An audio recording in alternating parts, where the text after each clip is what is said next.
He sees son calling grandma, but then realizes something is off. When a grandmother in Massachusetts picked up the phone, the voice of her teenage grandson came down the line. He spoke as though he was scared of something, and when he told her where he had slept the night before, she went cold with fear. She had to do something. She heard car accident and police, and then she was out the door. Before we begin, make sure you smash that like button, subscribe to our channel, and click the notification bell for more amazing videos. Her flesh and blood needed her help, and Granny was often the first port of call when he was too afraid of his parents, finding out the amount of serious trouble he managed to get himself into. He'd spent last night in a cold jail cell after writing off his car. There was alcohol and many bad decisions that had led Fran's grandson to this point. He had begged her not to tell a soul. Besides the humiliation he felt about the situation, his parents would ground him for life. He clearly hadn't even begun to figure out what story he would make up about his smashed-up car. Fran knew she needed to get him out of jail immediately, and of course, she wouldn't tell a soul. Mark passed the phone to his public defender, who began to walk Fran through the steps she would need to take to get Mark out of jail. The 83-year-old Lexington woman carefully wrote down the instructions she received from the lawman. The first one was to get a cab, so she dialed the number, her hands shaking.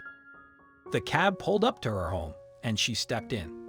In her rush to complete all the things she needed to do, she found herself spilling her heart out to the taxi driver. She just couldn't bear to contain all the emotions inside her anymore. "My grandson has had an accident," she blurted out. "He called me, and he needs to get out of this jam." It's a lucky thing she did too, because the story raised more questions than answers. The cabbie asked her exactly what her grandson had asked for, and she read from the list she had written down earlier. Fran had thought she was done. She had already completed the set of requirements earlier that very day. This was her second time out.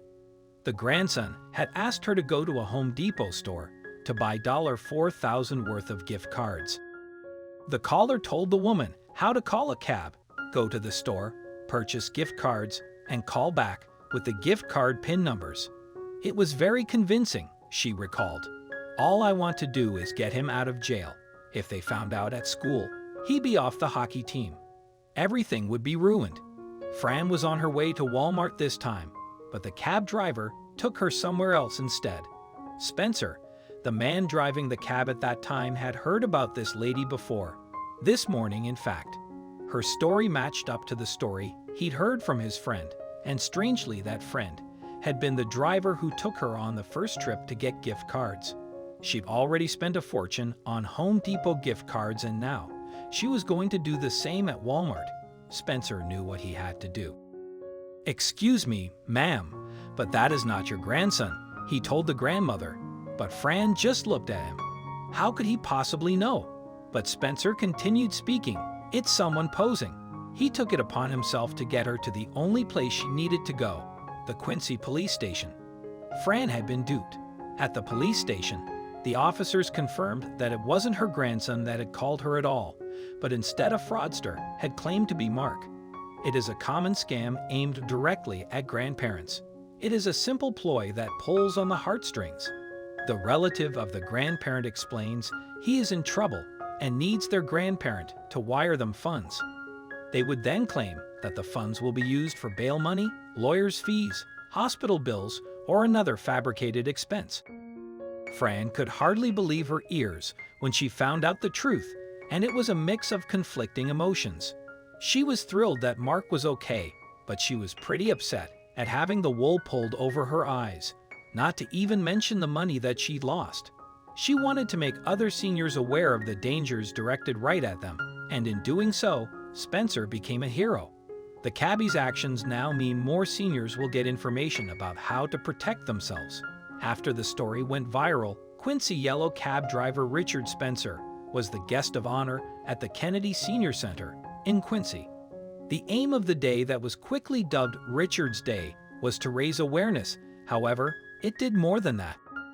To praise Richard's actions, Massachusetts credit unions donated $1,000 to the Kennedy Senior Center for educational efforts to fight senior exploitation.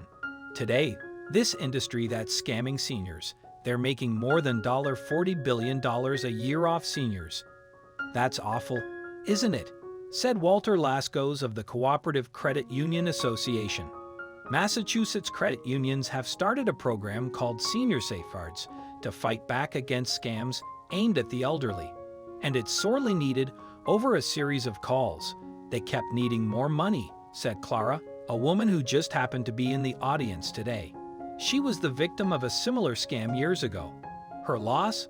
$30,000. But I just had to come to grips with that because it's gone, she said. The program aims at making the elderly aware, firstly, that there is this situation out there. Once the word is out, they offer clear, rational advice to keep yourself safe. The reason that a seemingly simple scheme works and is so effective is because it preys on emotions. Grandparents love their grandkids, and they will do anything to help, so the program recommends slowing everything down. Spencer didn't only appeal to the elderly, but to cashiers too, etc. If you work in an environment that sells gift cards, take a moment to ask yourself, does this make sense? Why would an 87-year-old individual need $4,000 in gift cards to this particular store/app? Ask questions. Sure, there may be a legitimate reason, but if you take the time and ask the questions, you just might prevent someone from falling victim, which has already begun to work, such as in the case of a FedEx cashier doing just that. She explained the story about a grandmother who'd lost thousands of dollars to a scam after believing she needed to help her grandchild. That's when it clicked in my head, the granny admitted. I realized it was a scam. Thank goodness she started asking questions. The word is slowly getting out there thanks to people who are taking a stand. FedEx was quite pleased with the ethics of their staff.